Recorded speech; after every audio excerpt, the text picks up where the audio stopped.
The Whitmore Foundation Gala had always been a playground for Chicago's elite, a gleaming maze of champagne flutes, silver sequins, and whispered deals tucked behind forced laughter. That night beneath the glass dome ceiling of the Windrose Hotel's grand ballroom, every corner gleamed with ambition.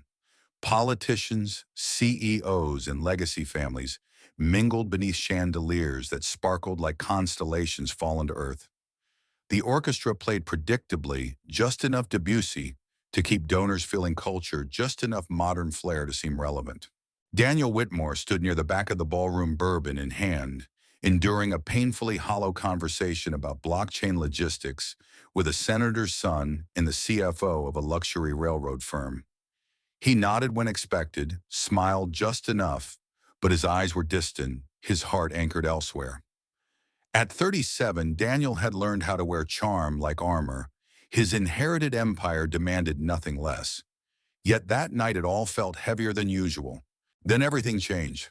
The orchestra faded, and the MC's voice echoed across the polished marble. Please welcome our next performer, a rising voice from Chicago's soul, Miss Naomi Carter. At first there was only the hush of curiosity.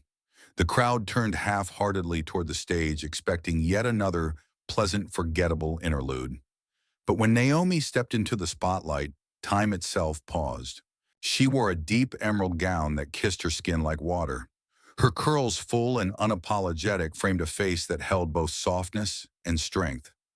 But it was her eyes, dark, luminous, and quietly defiant, that first captured Daniel's breath. Then she sang.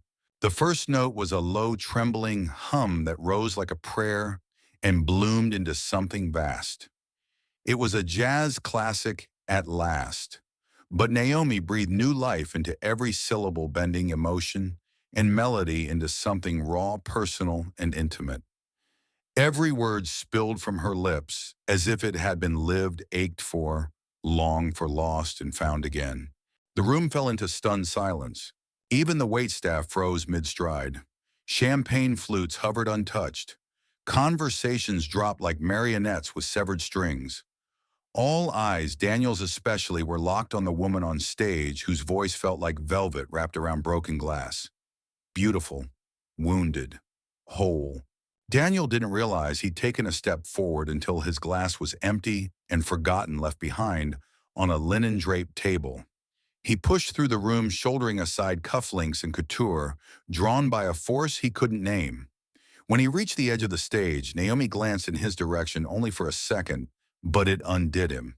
When the final note faded into stillness, the room erupted. Applause rose like a wave rolling across the ballroom, with an energy that felt more reverence than approval. Naomi didn't beam or bask. She simply smiled, small, shy, and stunning, then gave a modest curtsy before disappearing backstage.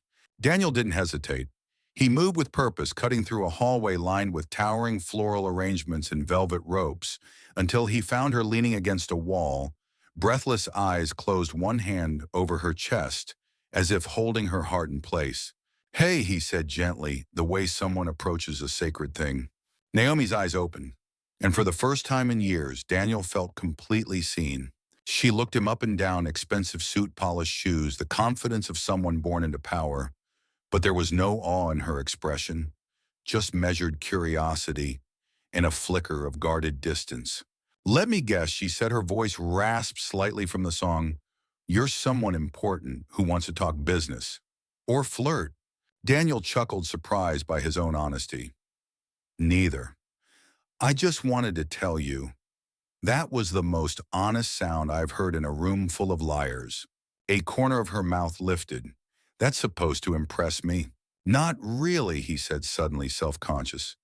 But maybe, would you want to grab some terrible coffee with me? The kind with buzzing lights and vinyl booths, so you know it's not about the ambiance. Naomi studied him for a long, slow moment.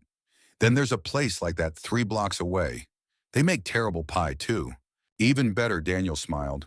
They walked into the night side by side, past valets and paparazzi, into a wind that scattered gold leaves across the sidewalk like blessings.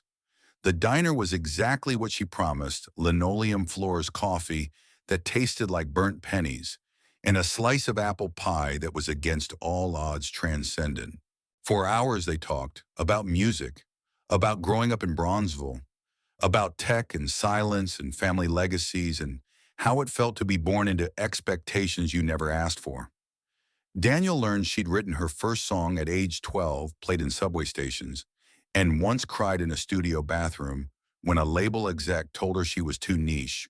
She learned he hated being called a visionary and once dreamed of becoming a teacher, not CEO, not heir, just someone who mattered without a title.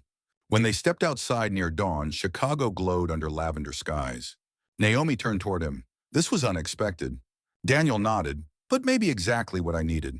Then tentative, gentle, true, he leaned in, and under the halo of a flickering street lamp, he kissed her. What neither of them knew was that just a few miles away, someone else had already seen the security footage of their night out and was making plans. If this story stirred your heart even a little, we'd love to hear your thoughts. Leave a comment below and let us know your favorite moment. And if you'd like to walk with us through the rest of Naomi and Daniel's journey, don't forget to like this video and follow our channel for the next chapters. Their story's just beginning. No. Love, when it arrives quietly, almost always carries the weight of the improbable. For Daniel and Naomi, the improbable bloomed in the spaces between headlines and hushes, in moments too quiet for the rest of the world to notice. In the weeks that followed their midnight diner conversation, their lives wove together with a tenderness neither of them had expected, much less dared to believe in. They met in secret at first, not for shame but for shelter. In Daniel's world of quarterly earnings and high-stakes conferences, Naomi was an anomaly not because she was black or from a working-class neighborhood, but because she was real, unvarnished, beautiful in a way that had nothing to do with camera angles or red carpets. In Naomi's world of smoky lounges and borrowed microphones, Daniel was a ghost from another universe. Too polished, too white, too wrapped in the language of privilege to ever truly understand the weight of her stories. And yet, he listened.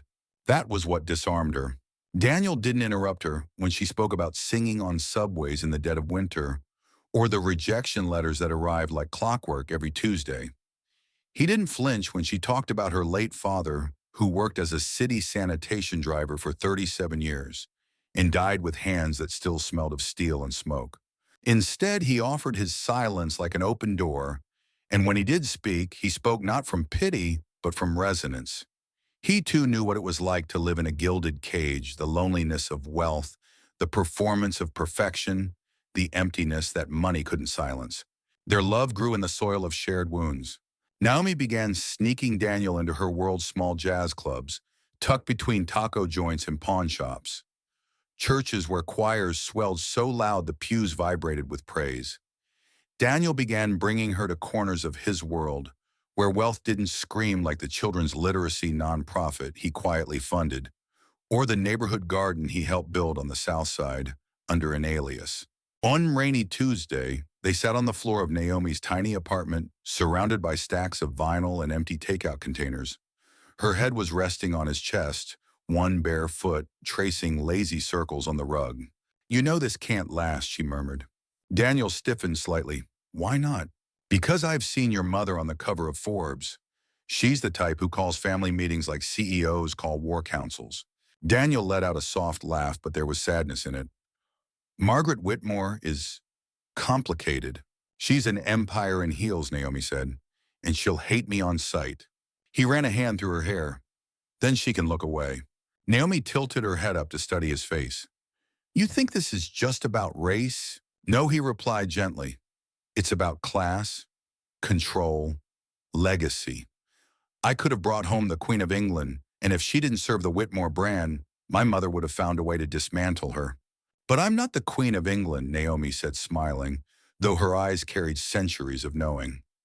"I'm the jazz singer from Bronzeville, the girl who grew up sharing a bedroom with two cousins and a busted air conditioner. I'm not what your mother had in mind." Daniel pressed his forehead to hers. "But you're everything I didn't know I needed." He meant it. Naomi could feel the truth of it in his voice, but also in the way he showed up over and over again, not with promises, but with presence. He sat through her rehearsals even when she forgot he was there. He helped fix the leaky faucet in her kitchen with more pride than when he'd sealed a multi-million-dollar deal. He folded her laundry. He learned the names of the kids in her building. He stayed. And so when Naomi found herself dizzy one afternoon, her sense of smell suddenly hyper-attuned, she knew. She didn't tell Daniel right away. She bought the test in the corner pharmacy on 79th Street, tucked it into her purse like contraband, and waited until the sun set. She took it alone in her bathroom, staring at the wall while counting seconds like heartbeats. Positive.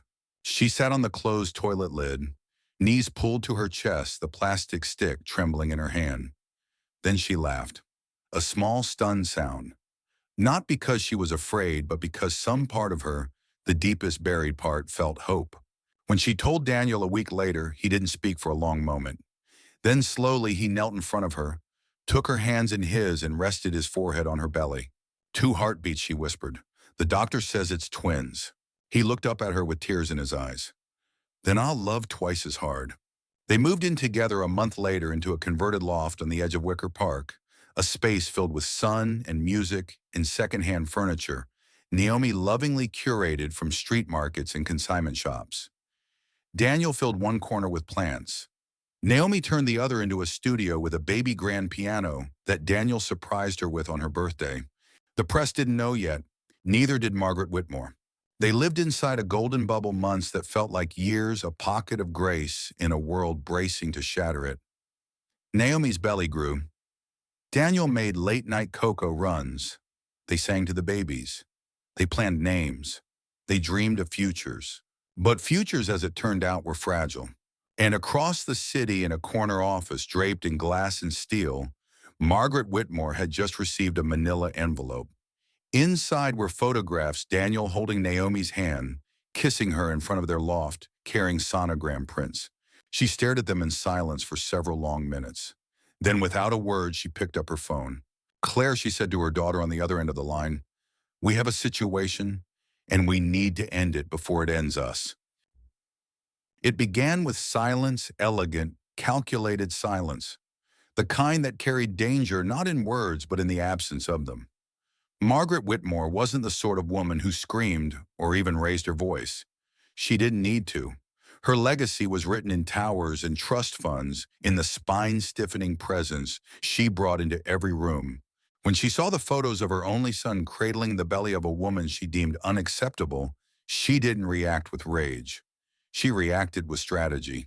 Margaret had spent her life grooming Daniel to become the next steward of the Whitmore name, a name that appeared on shipping containers from Shanghai to Sao Paulo, a name that opened doors at every bank, law firm, and congressional office. Love in her world was currency, and Naomi Carter Black, working class, a jazz singer of all things, was worth nothing in her ledgers. She's emotional leverage, Margaret told Claire, her daughter, one evening, as they sipped neat gin in the penthouse library. And no empire survives when leverage is left unguarded. Claire, sharp and cold as crystal, nodded in agreement. I've already started digging. They didn't have to dig far. Naomi's name turned up quickly in police reports, not for anything criminal, but for unpaid noise complaints back when she played street corners. Her landlord once sued her for back rent during a harsh winter. There were letters of rejection from record labels, grainy photos of her entering clubs after midnight, and even a tabloid article speculating about her relationship with a merry jazz producer, a lie that had nearly ended her career years earlier. It was enough. Claire knew the right person in the right record company. A small bribe, a few favors called in. Within days, Naomi's pending record deal was quietly withdrawn. Her gig schedule evaporated. One venue after another canceled with vague apologies. Even her piano tuner stopped answering calls. But that wasn't enough for Margaret. She needs to be discredited, she said. Publicly, cleanly, permanently. Claire arranged the rest. A planted packet of prescription opioids in Naomi's dressing room. A staged anonymous tip to the police. A raid during one of Naomi's final live performances. Daniel seated front row, clapping in rhythm when uniformed officers arrived and ended the music mid-note. Daniel stood in the middle of the commotion, trying to understand what was happening as Naomi was led away in cuffs. tears streaming down her face, not for the injustice, but for the shame she feared would fall on him. At the station, the drugs were discovered in her belongings. No charges were filed. There was no case, no fingerprints, nothing tying the drugs to her. But the damage was already done. Photos of Naomi in handcuffs hit the press by morning. The headlines were merciless. Whitmore heir's jazz girlfriend, busted in drug, sting fall from grace.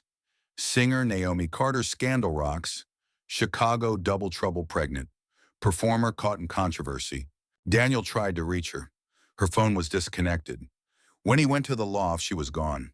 In a letter left tucked beneath the piano keys, she wrote only, "You were the song I didn't know I could write, but some songs end before the final verse. I won't let your world burn for mine. Take care of our sons. Forgive me. EU." Daniel read the letter over and over, heart cracking with every line. He searched for her for days, hiring private investigators, calling mutual friends. Nothing. Naomi had vanished into the folds of the city, leaving behind only silence and the echo of music that no longer played. And then came Margaret. She arrived at Daniel's condo unannounced, dressed in ivory cashmere, face as unreadable as marble. "You think I don't know what you did?" He spat, eyes, red-rimmed fists clenched. "I did what had to be done," she replied, voice calm. "For you, for the family, for our name. You destroyed her. I preserved you." Daniel turned away, his breath shallow with fury. "She's carrying my children." Margaret sat down unbothered. "And they will be provided for, privately, generously, but they will not define you. You are more than a mistake, Daniel. You are a Whitmore." He stared at her, something inside him unraveling. "Then I don't want to be one." But he didn't leave, not yet. What held him back wasn't cowardice. It was fear, the ancient kind that binds sons to their mothers in the cruelest of ways. Fear of abandonment, fear of disgrace, fear that everything Naomi had said might be true, that he didn't know how to choose love over legacy. In the months that followed, Daniel drowned himself in work. He gave press interviews, cut ribbons at schools, launched a mentorship program for urban youth, all the while carrying the ache of her absence, like a wound stitched shut but never healed. His loft sat empty. The baby grand piano gathered dust. He never confirmed whether the twins were born. He told himself she'd reach out if they needed anything, that she was proud, that she was punishing him, that maybe, just maybe, they were better off without his name haunting them like a curse. And still, every birthday, every New Year's Eve, every time he heard a jazz melody wafting from a cafe or club, he thought of her. He thought of the way she once laughed with her entire body, of the warmth of her skin in the morning light, of how she once said, "Love doesn't ask if it's convenient, it just arrives, and you either rise to meet it or you don't deserve it." Daniel hadn't risen, and for that the price was steep. Not just the loss of Naomi, but the haunting question of what might have been, what kind of father-partner man he could have become, if only he'd chosen differently. Oh, winter in Chicago has a way of silencing things. The streets, once pulsing with jazz horns and murmurs of everyday life, become solemn. Sidewalks shimmer under a veil of frost. Trees stand naked, brittle, as though mourning something no one dares name. And in the quiet corner of a one-bedroom apartment above a shuttered bookstore in Bronzeville, Naomi Carter prepared to say goodbye to everything she once believed in. She had been gone for 6 months. 6 months of invisible living. No headlines, no stages, no piano keys. Just breath and heartbeat and the low hum of survival. She took refuge with an old choir director from her teenage church, a woman named Sister Maylene, who offered no questions, just warmth, ginger tea, and a cot in the attic. There, Naomi gave birth to twin boys on a snowy Thursday morning as the city slept beneath a gray sky. She named them Micah and Elias. Micah was first, strong, loud, with lungs that dared the world to try him. Elias followed, smaller, quieter, but with eyes that watched everything as though he'd already lived 1,000 lives. The nurse, a retired midwife from the neighborhood, wept softly when she placed them in Naomi's arms. "You're gonna be their whole world," she said. Naomi nodded, but inside something cracked. Not because of fear, not even pain, but because Daniel wasn't there. Because she dreamed of his hand resting over hers, whispering names into her ear, laughing through his tears, and instead there was only silence. The kind of silence that carries judgment and grief and maybe the ghost of betrayal. She tried not to hate him.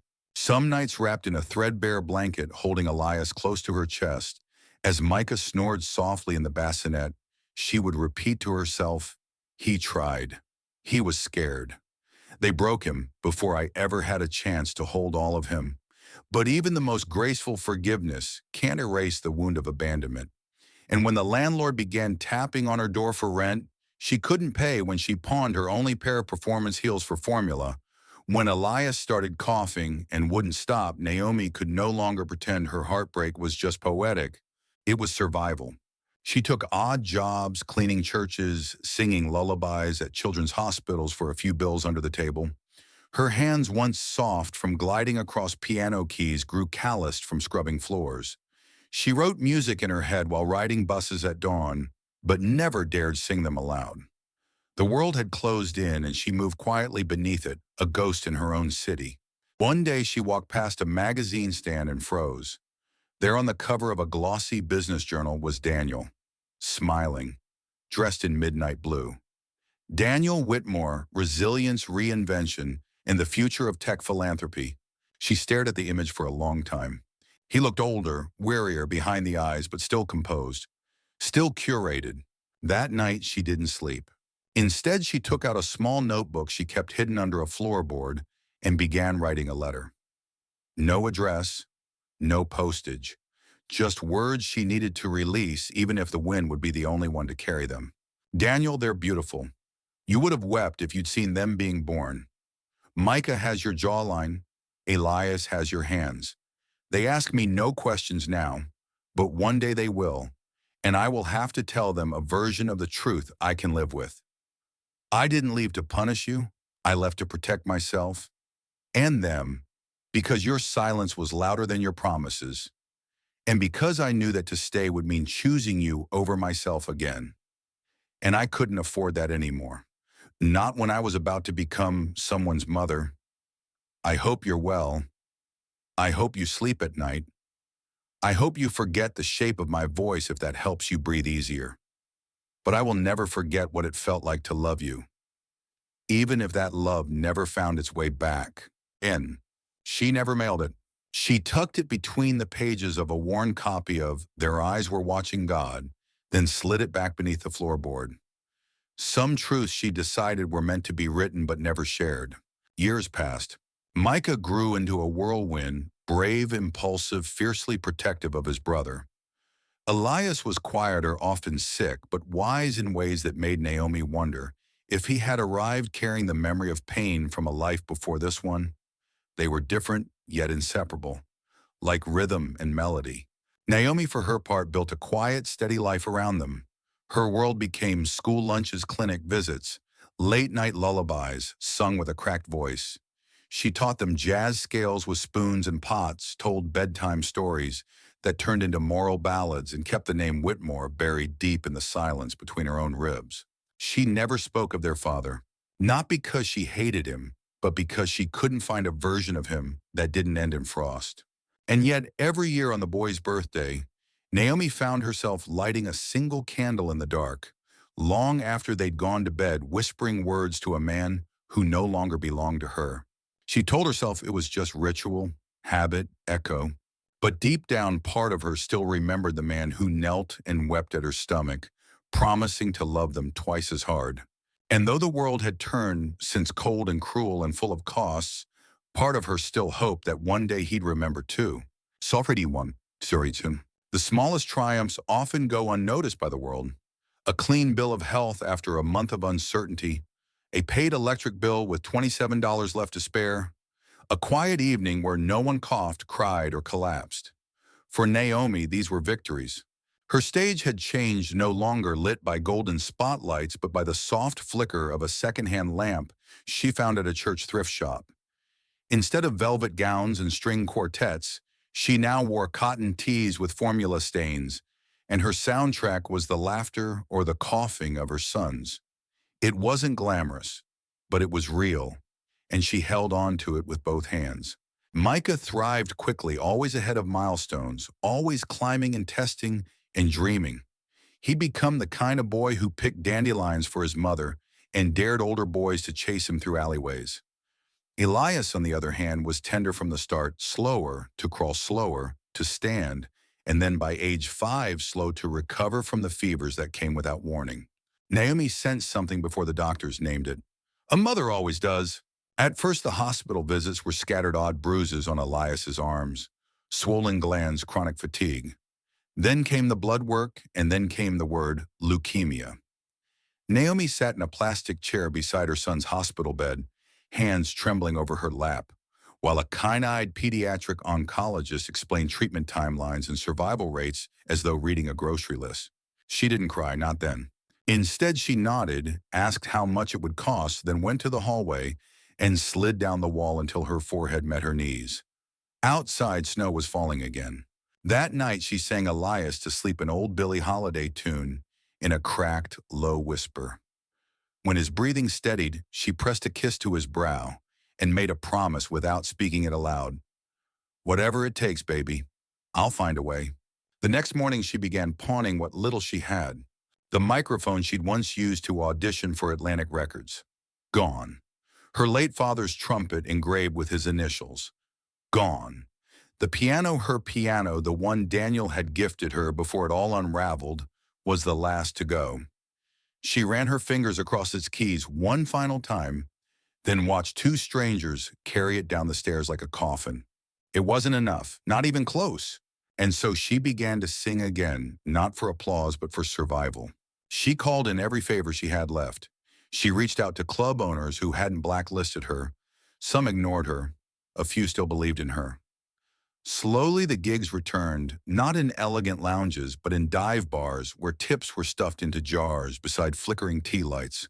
She sang between pool games over clinking beer bottles in corners that smelled like regret. But the crowd listened. They always did. Because Naomi's voice had changed. It was no longer polished or performative. It had been cracked open by life, deepened by pain, textured by something unteachable. Every song was a prayer, every lyric a wound reopened and stitched shut by breath alone. People cried. People tipped. One night, a man in a construction vest handed her 5 crumpled 20s and said, "You sing like someone who's trying to remember what hope feels like." Naomi smiled through tears. That's exactly what I'm doing. Still, no matter how much she worked, the bills piled faster than the gigs could come. Elias's treatment required more than insurance and good intentions. Bone marrow biopsies, chemotherapy rounds, nutritional support, long nights in the hospital, and days of recovery that left him too weak to speak. Micah, now 11, became the man of the house in miniature.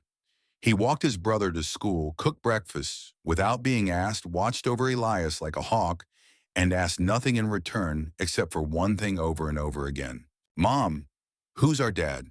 Naomi would pause, always inevitably, painfully, and answer with the same line, "Someone I loved once. Someone who wasn't strong enough to stay." She never said his name. Not because she was bitter, but because she was afraid of what it might unlock. Names carry power, and Daniel's name, it was a melody she couldn't bear to hum. And yet some part of her still felt him. In the arch of Elias's brow when he concentrated. In the way Micah tilted his head when confused. In the warmth that sometimes passed over her chest at night, like memory pressing its hand against her heart. Naomi wrote again. Not for labels, not for streaming platforms, but in the margins of Elias's hospital notebooks. Small songs, fragments of melody journal entries, she turned into lullabies. She taught her boys to sing in harmony, not because she hoped they'd become musicians, but because music taught breath control, something Elias needed after every treatment. One day, a nurse named Janelle caught Naomi humming in the hallway while warming up a bottle of Petisher. She paused and said, "You ever think about recording again?" Naomi smiled politely. "That door's closed." But Janelle wasn't convinced. "Doors open when you push." Naomi didn't answer. She just stared out the window at the frost painting the glass. She had no time for dreams anymore. Dreams cost too much. Dreams didn't save her son. But that night after the boys had fallen asleep, she pulled out her notebook and opened to a blank page. At the top she wrote, "Rebirth in minor key." Below it she scribbled the first line of a new song. "I lost my name somewhere in a room of broken notes, but I found a new one in the hands I hold." Some memories arrive not with a whisper, but with a soundless scream, the kind you feel in the bones before it reaches the mind.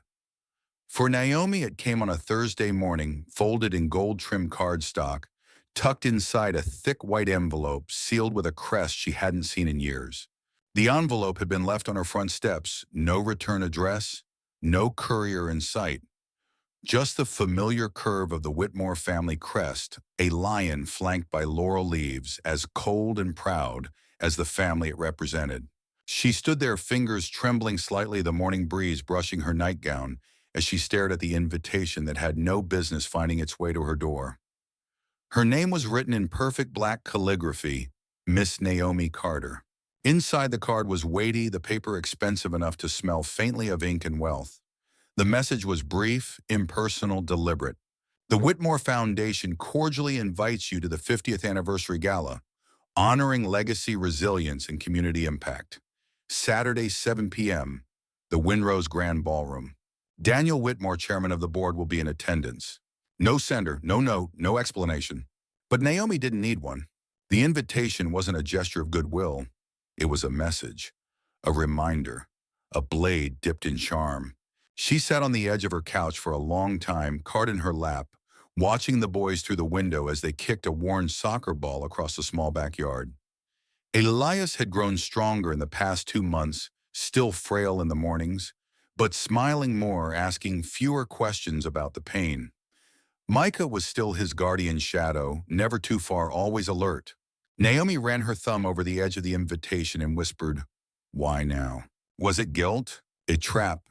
Or worse, hope? She hadn't seen Daniel in over 6 years, hadn't heard his voice, hadn't seen his face outside the pages of magazines or interviews that painted him as a titan of tech reform and philanthropy.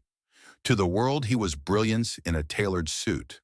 To her, he was the ghost she'd once loved, with all the reckless courage of a woman who had nothing else to lose. And yet part of her wanted to go. Not for him, for herself. To walk into that marble ballroom wearing her scars like jewels. To prove that she had survived. That she had created life from the ashes of what he'd let burn. That night, Naomi told no one. She waited until the boys were asleep, then sat at the kitchen table and opened her old trunk. Inside were the remains of a woman she hadn't touched in years. Sheet music, faded photographs, her father's trumpet mouthpiece, a silk scarf she used to wrap her microphone during shows. And tucked beneath them, wrapped in an old sweater, was the dress, emerald green, the same dress she'd worn the night Daniel first saw her on stage.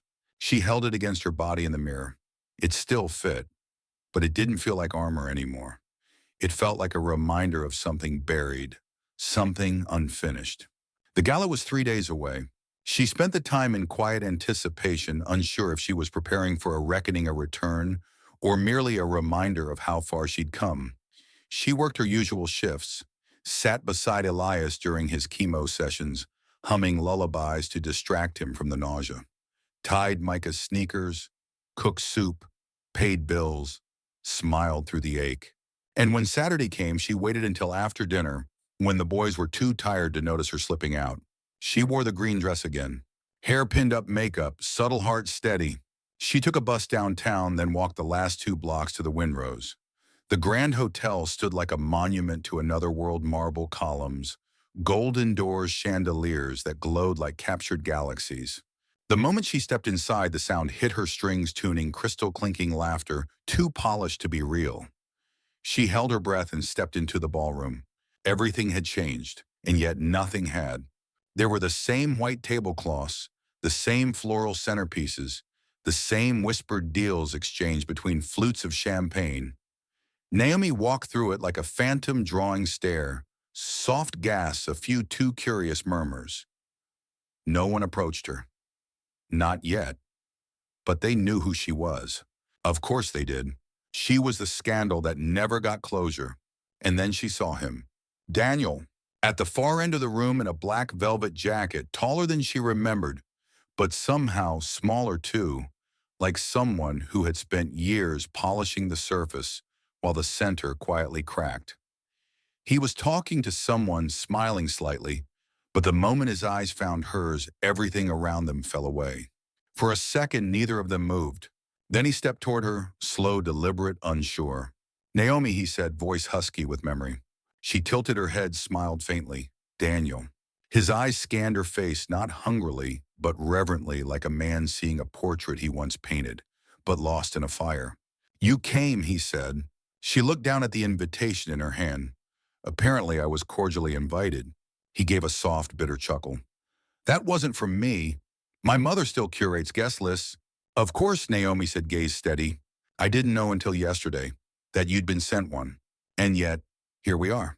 Silence stretched between them, electric and heavy. "I've thought about you," Daniel said finally. Naomi lifted one brow. "Not enough to look for us." "I tried," he said, pained. "You vanished." "I had to. I didn't stop loving you." She hesitated, then whispered, "But you stopped choosing me." That broke something in him. She saw it in the way his shoulders sank in, how his hands curled into fists he couldn't justify. "I didn't know about Elias," he said softly.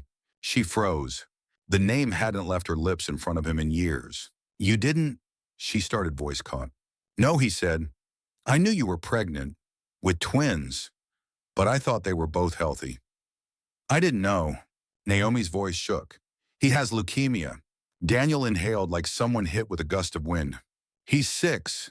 His brother Micah takes care of him like he's got a shield in his chest.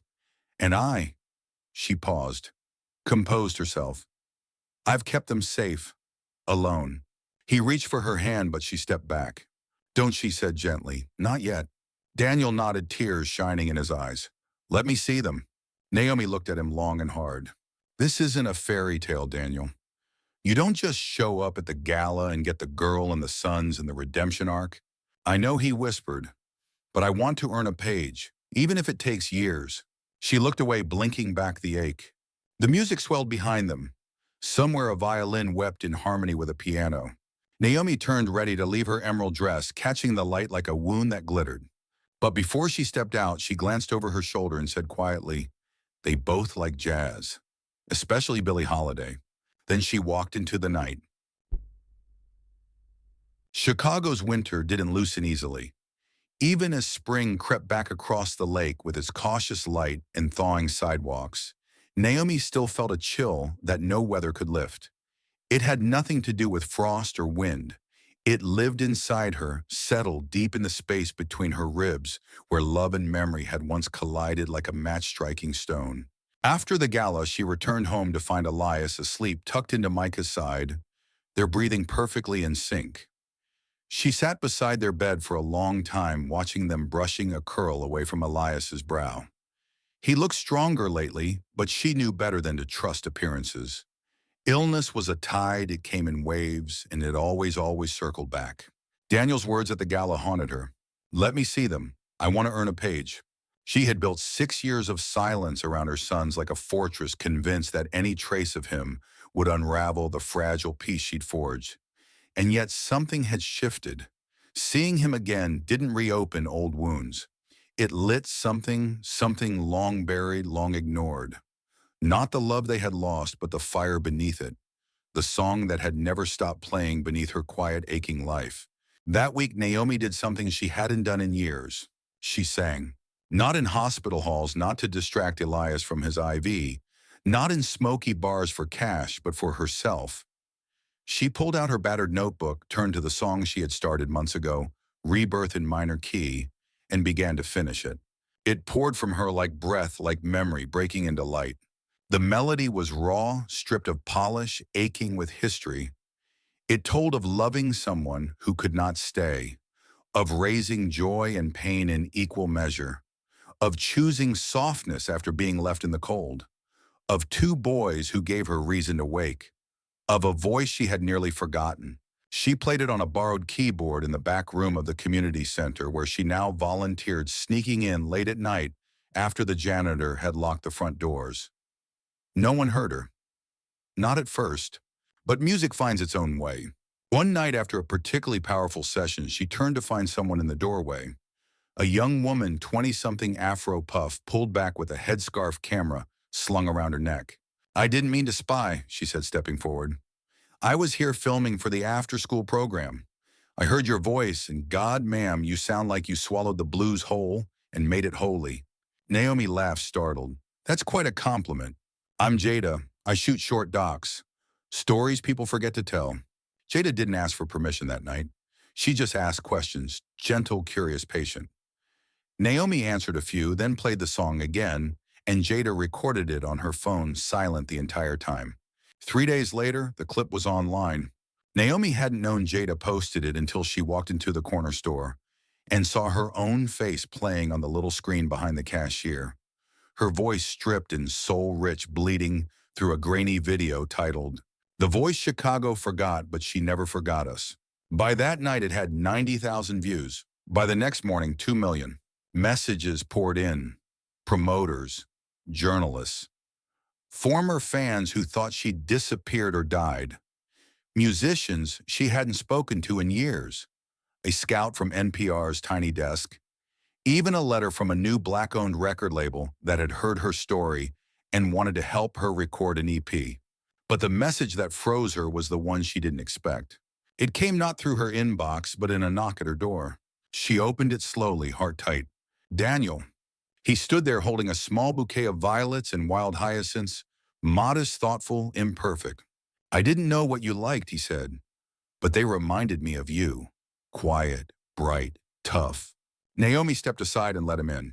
Micah sat in the living room watching cartoons, but the moment he saw Daniel, his gaze sharpened like a blade. "You're the one," he said bluntly. "You're the one Mom never talks about." Daniel knelt in front of him, heart racing. "I'm your dad." Micah didn't move. He folded his arms. "So where were you?" Silence. Naomi opened her mouth, but Daniel raised a hand gently. "I wasn't brave enough," he said, "and I will never ask you to forget that. But I'm here now. I know that's not enough. I just want the chance to show you who I want to be." Micah didn't respond right away, but he didn't leave the room either. That was something. Elias, thinner but smiling, peeked around the hallway corner. He coughed lightly, and Daniel turned toward the sound like gravity had yanked him. "Hey, buddy," Daniel said softly. Elias walked to him, cautious but curious. "Mom says you used to play piano." Daniel smiled. "I wasn't very good." "Me neither," Elias said, and sat beside him. Naomi watched from the kitchen doorway, arms crossed over her chest, heart a storm of fear and awe. That night, Daniel didn't stay long. He promised to return with no expectations, just hope, a slow rebuild, a song worth relearning. And when he left, Naomi stepped outside into the cool spring air, the city humming beneath her. She looked up. For the first time in years, she let herself believe that maybe, just maybe, the song wasn't over. It was only shifting keys. Fairy tales, Naomi had learned, rarely ended at the last kiss or the grand ball. In real life, the glass slipper pinched. The carriage broke down. The prince showed up late or not at all. And when the dust settled, you were left sweeping up pieces that didn't quite fit back together. For a brief flickering moment, it seemed like life had shifted towards something kinder. Daniel began visiting regularly, not with grand gestures or rehearsed apologies, but with small offerings, a repaired toaster oven, a rare comic. Micah had been looking for a cup of Naomi's favorite coffee left on the stoop before sunrise. He didn't try to move too quickly, didn't ask to stay, didn't reach for her hand without permission. And yet Naomi felt herself softening against her own rules, against years of hard-earned distance. She saw it most in the boys. Micah, ever cautious, began loosening his grip. He laughed more, argued less. Some evenings, Naomi would find him and Daniel hunched over a chessboard, Micah pretending not to care, while still grinning when he won. Elias, on the other hand, took to Daniel like music to breath. He watched him with quiet awe, asked endless questions about whales and space, and what kind of songs Daniel liked when he was a kid. Daniel, for all his polished shell, answered each question with gentle honesty. Naomi didn't trust it. Not because she didn't want to, but because life had taught her to double-check every miracle. And then came the storm. It began with a phone call from the hospital. Elias had spiked a fever during a routine blood check. His white cell count was dangerously low. They admitted him immediately. Naomi raced down the sterile hallway she knew too well, heart in her throat, Daniel right behind her. She found Elias pale, shivering under hospital blankets, whispering that he was tired of all the pokes. Daniel sat beside him, visibly shaken. "I'll fix this," he whispered to Naomi in the hallway. "Whatever it takes. But some things can't be bought or willed into being." The doctors laid out their options: bone marrow transplant, increased chemo, experimental treatments. Naomi listened in silence, her body motionless, her spirit fraying.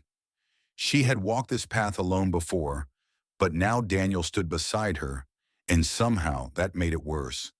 Because now if he failed them again, she wouldn't just be broken, she'd be shattered. Still, she let him try. He began moving mountains, leveraging hospital boards, calling research clinics, funneling funds into pediatric oncology programs.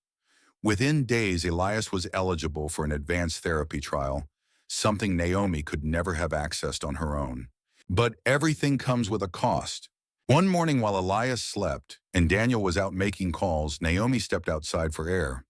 And there she saw it across the street, parked under a crooked lamppost, a sleek black car with tinted windows. She froze. She knew that car. More accurately, she knew what it represented. Margaret Whitmore. The rear window lowered, revealing the woman herself, sharp and regal as ever, wearing a winter white coat and a gaze that sliced through glass. Naomi didn't move. Margaret motioned her over with the barest flick of her fingers. "I suppose congratulations are in order," she said when Naomi approached. "Your son's face made it onto the Foundation's internal bulletin." "Quite the comeback story." Naomi's jaw tightened. "What do you want?" Daniel's distracted, softened. "You've made him sentimental. That's not a good thing." Naomi folded her arms. "Maybe it's exactly what he needed." Margaret's lips curved in something like pity. "Your fairy tale ends here, Miss Carter. You're a liability, and my son can't afford liabilities." Naomi stared at her, heart pounding. "He's not yours to puppet anymore." "You think this is about control," Margaret said, her voice suddenly colder. "It's about preservation, reputation, legacy. My son is finally regaining respect in circles that matter. And you and your sick child will be the anchor that drags him back down." Naomi felt the slap of it like a lash. She took a slow breath. If Daniel's legacy is so fragile that his child's illness threatens it, then maybe it's not worth preserving. Margaret's expression didn't flicker. "Walk away, again. This time do it properly." And then the window rolled up. The car slipped into traffic, vanishing like smoke. Naomi stood frozen on the curb, lungs burning, rage and fear twisting inside her like twin storms. That night she didn't speak to Daniel. He came late, shoulders heavy, coat damp from rain. Elias had improved slightly enough to smile when Daniel entered, enough to fall asleep with his hand in Naomi's and his foot curled around Daniel's knee. In that moment, the three of them looked like a family. But Naomi couldn't shake the warning. When Daniel kissed Elias's forehead and stood to leave, she followed him into the hallway. "She came to me," Naomi said. Daniel stilled. "Who?" "Your mother, in her car, like some villain from a cheap novel." He exhaled sharply. "What did she say?" "That I'm an anchor, that I'll ruin you, that Elias is a liability." He closed his eyes. "I'm so sorry." Naomi looked at him hard. "Are you strong enough to choose us this time?" Daniel opened his eyes, and in them was the flicker of something unspoken. Fear, love, guilt. "I want to be," he said. "That's not enough," she replied. "Wanting never is." She didn't wait for a reply. She turned and walked back into the room where her son slept, and her story still waited to be rewritten. Outside, thunder cracked. And somewhere deep inside, Naomi, the fairy tale she had once believed in, finally collapsed, clearing space for something more honest, more earned, and maybe more lasting. There's a strange kind of silence that follows emotional ruin, not empty, not peaceful, but dense like fog pressing against your skin. Naomi lived inside that silence now, not because her voice was gone, but because she was tired of speaking into spaces where truth shattered instead of settled. Margaret Whitmore's warning had reopened an old wound, the same one Naomi had stitched together so many times she no longer remembered where it began. The sharp truth of it was that love, especially the kind that tried to defy power, money, and legacy, was never just between two people. It came with shadows, with ghosts, with expectations you never asked for. And yet, amidst the wreckage, life still asked her to show up. Elias needed her. Every morning, every dose, every whispered story about brave children who conquered invisible monsters. Micah needed her too, though he was quieter in his pain, more careful in the way he watched Daniel now, as if trying to decide whether to let him back into his world. Naomi remained the axis on which it all turned. But she was tired, so tired. One night after a long shift at the center and another hospital visit, Naomi returned home to find a small brown package on her doorstep. Inside, she found a notebook, thick, leather-bound, untouched. Tucked into its cover was a single note in Daniel's handwriting. For the songs you haven't written yet, for the stories only you can tell, D. She sat with it for a long time. Part of her wanted to toss it aside. Another part, stubborn, aching, hopeful, opened to the first page and began to write. The days that followed were heavy with both fear and movement. Elias's treatment began to show promise. His blood counts rose slowly. His appetite returned. There were even days when he laughed a sound Naomi hadn't heard in full months. But the good news was always tempered by shadows. Daniel's world, still anchored in the Whitmore empire, was unraveling beneath the weight of his choices. His mother had threatened to cut him off financially. Board members of his company questioned his decisions. Investors backed away slowly. He came to Naomi one afternoon looking as if he hadn't slept. "I stepped down," he said. She blinked. "From the company?" He nodded. "I can't be their version of me anymore." There was a long silence. Naomi set down the tea she was making and leaned against the counter. "And who are you now?" she asked quietly. Daniel looked at her, a trace of boyish fear in his eyes. "A father, I hope. A man trying to earn back his soul. A man who knows what he lost and refuses to lose it again." Naomi didn't answer right away. Then she said, "That version of you might actually be worth something. And it wasn't forgiveness. Not yet. But it was something new, more grounded than hope, more honest than longing." A few weeks later, Naomi received an unexpected call. It was Jada, the young filmmaker who had recorded Naomi's impromptu performance months ago. The clip reached someone at the Lincoln Center, she said breathlessly. "They want you to sing at a benefit event. One song. Your own composition. You'd be flown to New York. All expenses covered." Naomi stared at the floor. "You're serious?" "Dead serious. They said you're the soul people forgot they were missing." Naomi laughed, startled by the warmth rushing to her chest. She looked across the room at Elias, drawing quietly on the couch, then at Micah assembling a Lego spacecraft on the floor, and then at Daniel sitting nearby, quietly folding laundry with that nervous determination he hadn't yet mastered. "Can I bring the boys?" she asked. "They'd love that," Jada replied. So they went. For the first time in years, Naomi boarded a plane not for escape, but for expression. New York welcomed them with lights and noise, and a kind of rhythm that made her feel alive again. At the center, she was introduced not as a former rising star, not as a woman who disappeared, but as Naomi Carter, original artist and mother of resilience. She performed a new piece written in the margins of Daniel's gifted notebook titled Ashes and Arches, a song about falling and what it means to rise differently, not higher, not purer, just truer. The audience didn't clap immediately. They were too moved, too still. And then came the standing ovation, long, warm, unforced. Naomi stood in the center of it all, not weeping, not even smiling wide, but shining quietly. Later, back in the dressing room, Elias handed her a tissue and said, "You made the sad parts beautiful." And in that moment, everything made sense. When they returned to Chicago, nothing looked different. The same sidewalks, the same crooked street signs, the same winter gray sky. But something had changed. Daniel moved into a small apartment 3 blocks away. Not into their home he hadn't asked, but close enough to help, far enough to respect boundaries. Micah visited him some afternoons, slowly learning to laugh in his presence. Elias spent time there, often drawing while Daniel cooked, asking endless questions about music and memory. And Naomi, she began performing again. Once a week at a small jazz club on the South Side, where the crowd came not for fame, but for truth. She sang songs about motherhood forgiveness, broken faith, and the fierce joy of survival. Her voice, once smooth and practiced, was now textured, soulful, weathered, like old vinyl. And people came to hear it, to feel it, to remember. She wasn't chasing fame anymore.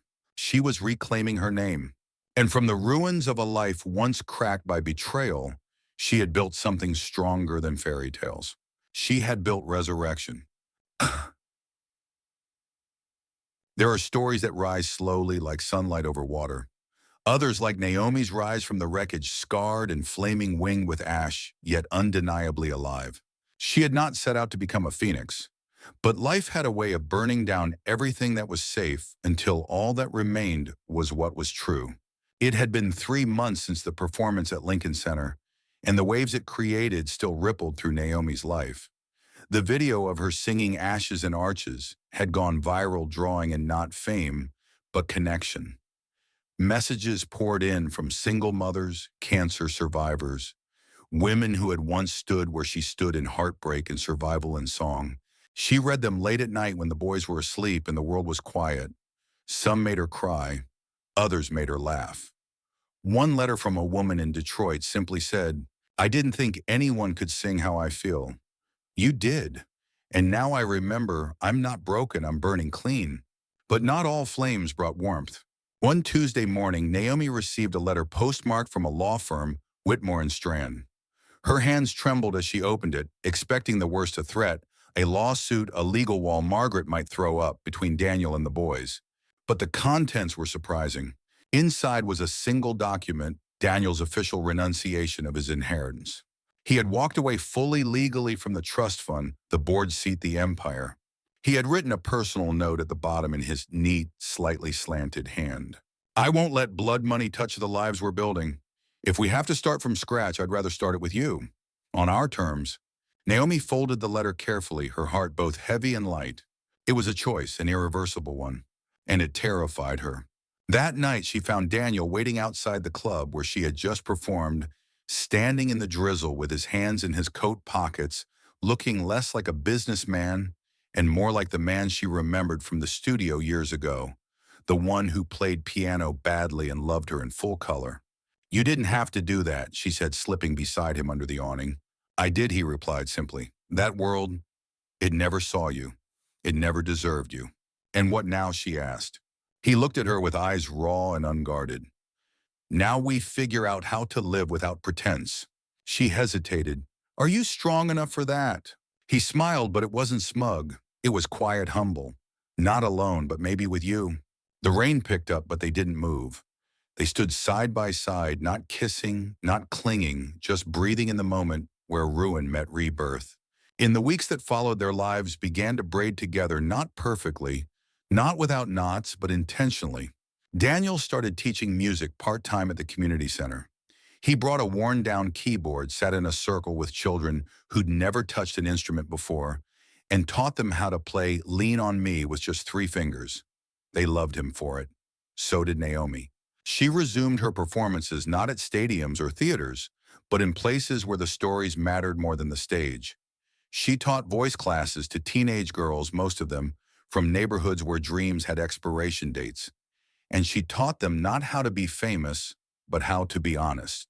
Micah began to open. He invited Daniel to his school concert, then to his soccer game. Then one Saturday he asked, "Do you want to help me build my science fair project?" Daniel choked back tears. "Nothing would make me happier." And Elias, always, the heart of them all, began drawing family portraits that included Daniel without being prompted. He still battled the effects of treatment, still had days where the world felt too heavy, but he laughed more now. He danced in the kitchen. He sang duets with Naomi. One evening, after a particularly joyful day, Naomi found herself in her old recording journal scribbling the words, "The storm broke us, but the fire woke us, and now we rise." She titled the new piece "The Phoenix and the Storm." Spring turned to summer. The windows stayed open longer. Laughter drifted into the street with the scent of jasmine and fried onions. Naomi's home, once quiet and watchful, now pulsed with a kind of music that didn't need instruments, just people willing to stay. One warm night, Daniel arrived with a guitar slung over his back and a folded blanket under his arm. "Picnic," Naomi asked.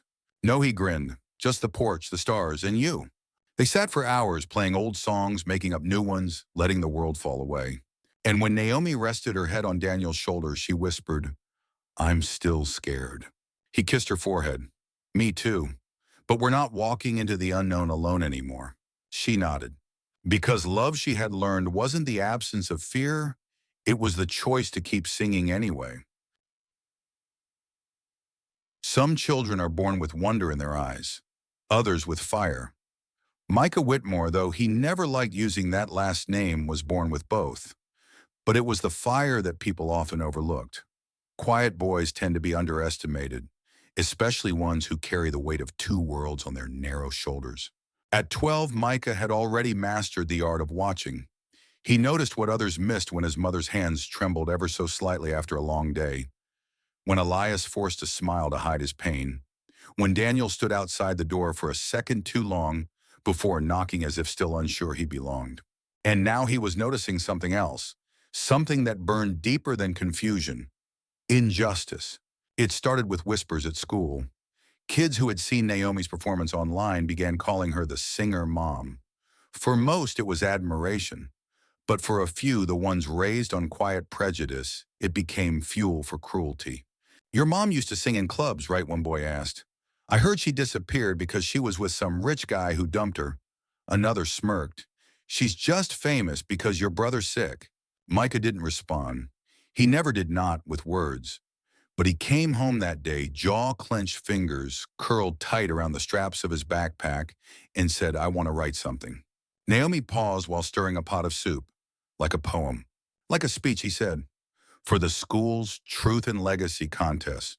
Daniel, who had just walked in behind him, raised a brow. "What kind of speech?" "One that tells the truth," Micah replied. "About who we are. About what people like us have to fight for." They looked at him slightly stunned, not because he wanted to speak, but because they suddenly realized just how long he had been silent. Over the next 2 weeks, Micah poured himself into it. He spent evenings at the kitchen table, earbuds and laptop open, muttering lines to himself like spells. Naomi offered help. So did Daniel. He declined politely. "This one's mine," he said, "but I want you to hear it before I say it." The night before the school event, they sat in the living room. Elias curled against Naomi's side, already dozing. Daniel leaned forward, elbows on his knees. Micah stood before them, paper trembling slightly in his hand, but his voice strong. "My name is Micah Carter, and I'm not just my mom's son or my brother's protector or the kid whose dad came back after disappearing. I'm a boy who has learned what justice sounds like. It doesn't always sound like a gavel or a speech. Sometimes it's a lullaby my mom sings when she's so tired she can barely stand. Sometimes it's my brother whispering, 'I'm okay,' when he's not. Justice is making room for stories that were buried, for mothers who weren't given a second chance, for dads who made mistakes but came back with their hands open instead of their fists closed. I don't come from perfect, but I come from real, and I believe truth deserves a microphone." When he finished, the room was utterly still. Daniel was the first to speak, voice husky. "You're better than anything I've ever written." Naomi pulled Micah into a hug, her eyes wet. "You are the very best of us." The next day, Micah stood on stage in the school auditorium. The room was packed, students, teachers, parents. Naomi sat in the front row, holding Elias's hand. Daniel sat beside them, nervous in a way he rarely allowed himself to be. Micah took the microphone with steady hands. When he finished his speech, the room erupted. Not in polite applause, but in something deeper, something moved. He didn't win the contest. A polished essay about local recycling programs did. But something else happened. His principal approached afterward and said, "We'd like to publish your speech in the school journal." A teacher whispered, "You made me cry, young man." That doesn't happen often. And most importantly, a classmate came over, one of the boys who had mocked him weeks before, and said, "I didn't know. I didn't understand." "I'm sorry." Micah shrugged. "Now you do." That evening, they ordered pizza to celebrate, not because of the contest, but because Micah had done what many adults never dared. He had turned pain into purpose. As they ate on the floor, Elias curled up beside his brother and whispered, "I want to be brave like you. Micah smiled. You already are. Daniel raised his glass of sparkling cider. To the boy who fought for justice. Naomi tapped her glass to his. And to the family he reminded us we are. The clink of their glasses echoed like music, quiet, sacred, earned. In that moment, under the dim kitchen lights with pizza grease on their fingers, and love tangled in their laughter, they were not broken people trying to rebuild. They were already whole. And Micah fiery, watchful, gentle, Micah had led them there. No matter to some men wear fatherhood like a suit tailored presentable, but easily removed at the end of the day. Daniel Whitmore had once feared he would be that kind of man.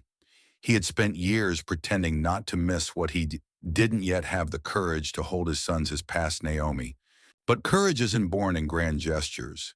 It's carved in quiet persistence in every early morning pickup, in every late night worry, in every awkward silence filled with the question, am I doing enough? It had taken Daniel nearly a year of steady patient effort to begin shedding the weight of who he had been.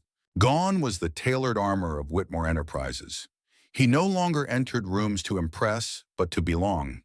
He had traded boardrooms for practice rooms, quarterly projections for piano chords, legacies for lullabies. Slowly, deliberately, he was learning to be a father, not in theory, but in sweat, in mistakes, in presence. Yet one shadow remained. Naomi could sense it every time Daniel grew quiet during family moments. A flicker of hesitation when Micah looked at him too long. A tension in his shoulders when Elias asked about Daniel's own childhood questions he never fully answered. One evening, as twilight curled its lavender fingers around the Chicago skyline, Naomi stepped out onto the porch to find Daniel sitting alone sketching music into a worn notebook. You look like a man trying to outrun his past, she said gently. He looked up. Not outrun, just find the right way to tell it. Naomi sat beside him. Then tell it to me. He hesitated, then began. My father was not kind. Naomi remained still. Daniel continued, voice low. He didn't hit us, but sometimes silence leaves bruises you carry longer than fists ever could. He was cold, impossible to please. He told me once that love makes men weak, and I believed him for too long. Naomi placed her hand over his. I thought I had to become him, Daniel said, or else I'd be nothing. She looked into his eyes. You're not him, Daniel. I know that now, he whispered. But knowing isn't the same as forgiving myself. She didn't rush him, didn't offer cheap comfort. Instead, she waited for the music to catch its breath. A week later, Daniel asked Naomi if he could plan something, just the two of them and the boys.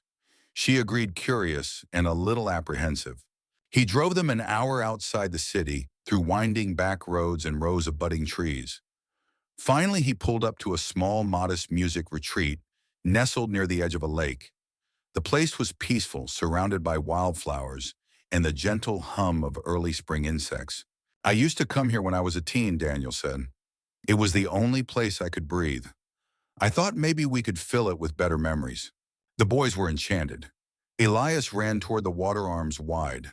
Micah found a tree swing and tried to act unimpressed, but his laughter betrayed him. That night, under a canopy of stars, Daniel lit a small fire. Naomi sat beside him, wrapped in a shawl, Elias curled in her lap. Micah sat across from them, legs tucked under him, listening. Daniel cleared his throat. I want to tell you both something. The boys looked up. I wasn't there when you were born. I didn't hold you, didn't rock you to sleep. I missed your first steps, your first fevers, your first words. That's on me, not your mom, not fate, me. Micah's gaze sharpened, but he said nothing. Daniel continued, but I am here now, and I won't leave again. Not because it's easy, not because I expect forgiveness, but because being your father is the best thing I've ever been allowed to become. Silence. Then Elias whispered, you're here now. Daniel's eyes shimmered. Micah nodded once. Just don't disappear. I won't, Daniel promised, even on the hard days. Naomi reached for his hand beneath the blanket, their fingers lacing with a familiarity that had taken years to earn. And under that sky, something shifted. Not in grand sweeping drama, but in quiet seismic trust. Daniel wasn't stepping into fatherhood anymore. He was stepping out of the shadows it had once cast over him. The next morning, Naomi found a melody scrawled in Daniel's notebook. No lyrics, just rising notes that seemed to float across the page like the softest kind of redemption. She added a single lyric beneath the staff. You came late, but you came home. Later that summer, that melody would become the opening to a song they wrote together, a song titled Begin Again. And when they sang it for the first time on a small stage at the community center with their sons in the front row, it wasn't about fame or forgiveness. It was about light finding its way into places where it had never dared to go before. Gaktefu, trust doesn't return like a wave. It doesn't crash back into your life in a single dramatic gesture. It comes quietly, step by step, glance by glance, word by word, until one day you realize the weight on your chest has lessened and the door you used to keep bolted has been left slightly ajar. For Naomi, that door had creaked open so slowly she hadn't noticed at first. It was the way Daniel remembered Elias's appointments without needing reminders, the way he knew Micah's favorite type of pen, the way he never assumed he had a place he waited to be invited in, and when he was, he brought more presence than she'd ever imagined possible. They were all four of them rebuilding something, and every day they chose to stay. That summer, Daniel began walking Elias to his physical therapy sessions 3 times a week. Elias loved the attention, especially when Daniel made up silly rhymes about the neighborhood dogs they passed or carried him like a superhero when he was too tired to walk. I like when he listens, Elias whispered to Naomi one night before bed. He doesn't pretend I'm not sick, but he doesn't make it scary either. Naomi brushed a curl off his forehead. That's called showing up, and he's learning how. Meanwhile, Micah began to trust in his own way. Daniel had offered to help him with a science competition, an ambitious project involving solar-powered water purifiers. At first, Micah resisted. I don't want your help because you feel guilty. I don't, Daniel replied gently. I want to help because you're brilliant, and I'd like to know what it looks like when you light up about something. Micah stared at him for a long time, then finally said, okay, but if you try to take over, I'm kicking you out. Daniel smiled. Deal. They spent 3 weekends assembling the model troubleshooting battery hiccups, arguing over wiring and laughing when it finally worked. When Micah presented it to his class and took home second place, he handed the ribbon to Daniel. You earned part of this, he said, voice low. Not because of the project, because you stayed through the mess. Daniel nearly cried. But he didn't. Micah would have rolled his eyes if he had. As for Naomi, her trust was more complicated. She had seen Daniel at his worst, had been left in the wreckage of a love that once felt unshakable. Rebuilding with him was like learning to waltz on a cracked floor, elegant, possible, but full of risk. One evening, after a long day of rehearsals and a quiet dinner with the boy, she found herself sitting with Daniel in the backyard, the string lights overhead casting a soft golden halo between them. He looked at her carefully. I know you still hold back. She didn't deny it. I've had to be my own anchor for so long. It's hard to believe someone else won't drift. Daniel nodded. I can't promise I won't mess up, but I can promise I'll stay and fix what I break. I'll stay even when it's uncomfortable, especially then. Naomi studied him for a long time. I believe you're trying, she said, and that's more than I ever thought I'd be able to say. He reached for her hand, not forcefully, not possessively, just an offering. This time she didn't pull away. They sat in silence, their palms pressed together like a vow without words. Later that month, Naomi was invited to speak and perform at a local women's resilience event. She brought the boys and Daniel along not as a statement, but as truth. When she spoke on stage, she didn't use poetic metaphors or polished narratives. She spoke plainly. I was loved and then I was left. I raised 2 sons in the echo of that leaving. But I never stopped believing in music and healing, in slow, patient love that shows up again not in a rush of apologies, but in the daily act of presence. The room held its breath. She looked out at Daniel sitting in the second row, his hand resting gently on Elias's small shoulder. Micah beside him, quiet but still. I didn't rebuild overnight, she continued. I rebuilt one breath, one boundary, one step at a time. And the man who left, he chose to stay. Not with promises, but with persistence. A standing ovation followed. Not because her story was extraordinary, but because it was real. Because every woman in that room had known some form of rebuilding. That night back at home, the boys were asleep. Naomi stood on the porch, her arms wrapped around herself. Daniel joined her, offering a warm cup of tea. I meant every word she said. I know, he replied. So did I every time I chose to come back. She turned toward him, eyes softer now. You've come a long way. So have you.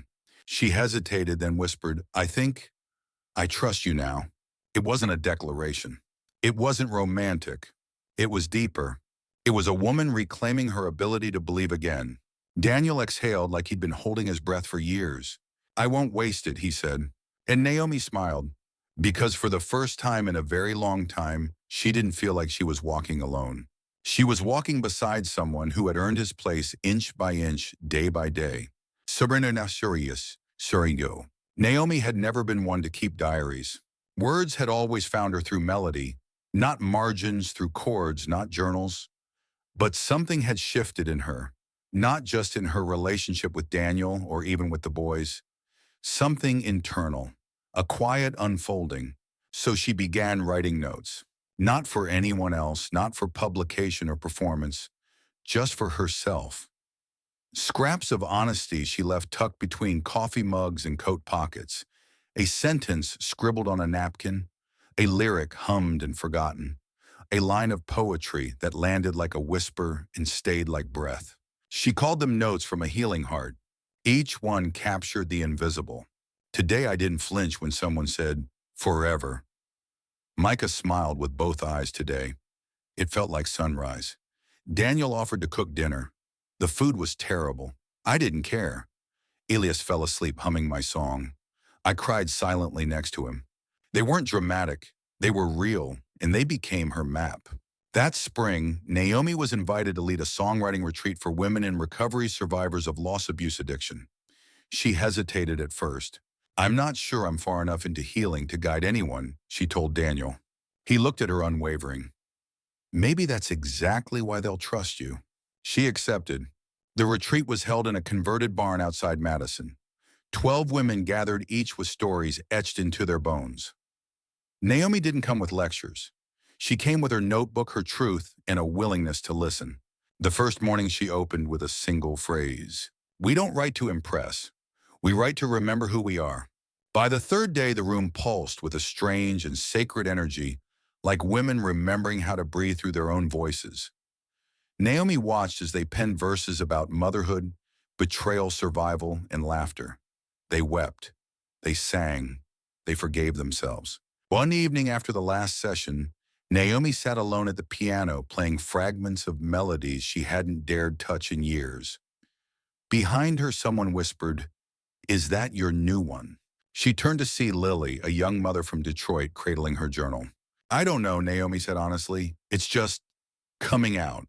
Lily smiled. Sounds like healing. Naomi nodded. Maybe healing has a sound. When she returned home, Daniel met her at the door with a sheepish grin and a bouquet of sunflowers. I missed you, he said simply. She hugged him, then leaned in to whisper, You're not bad at this anymore. Being in love. Would do him? No, not waiting. He laughed, and in his laugh she heard ease. Not perfection, not resolution, just peace. Micah had built a new bookshelf while she was gone.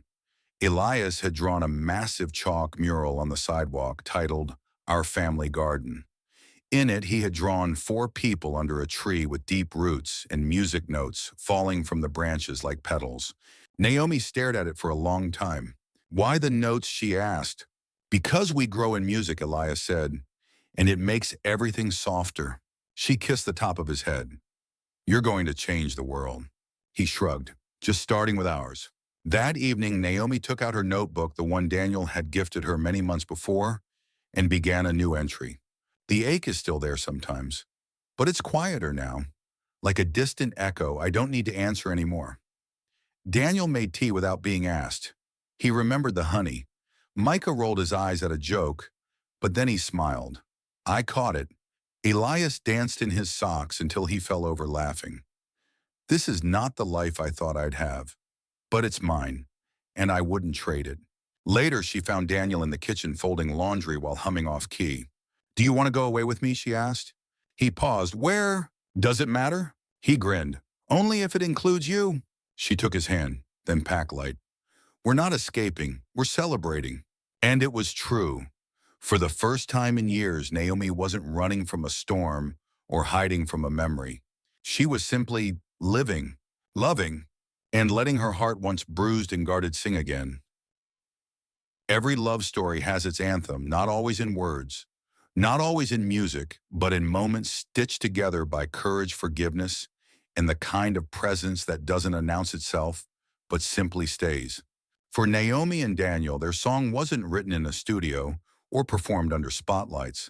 It grew from grocery runs and bedtime stories, from shared glances in crowded rooms, and soft laughter echoing through lived-in spaces. It was the song of becoming whole, becoming brave, becoming family. They chose the cabin in Door County not for the view, but for the quiet. A weekend away, just the two of them tucked between tall pine trees in the hush of early autumn wind. It was their first true escape together, not out of necessity, but out of longing. Daniel brought a travel guitar. Naomi brought her notebook. They didn't plan to write anything, but when the wind sang through the windows and the fire crackled low, melody found them. As it always did. She hummed a line while brewing coffee. He caught it, added a chord.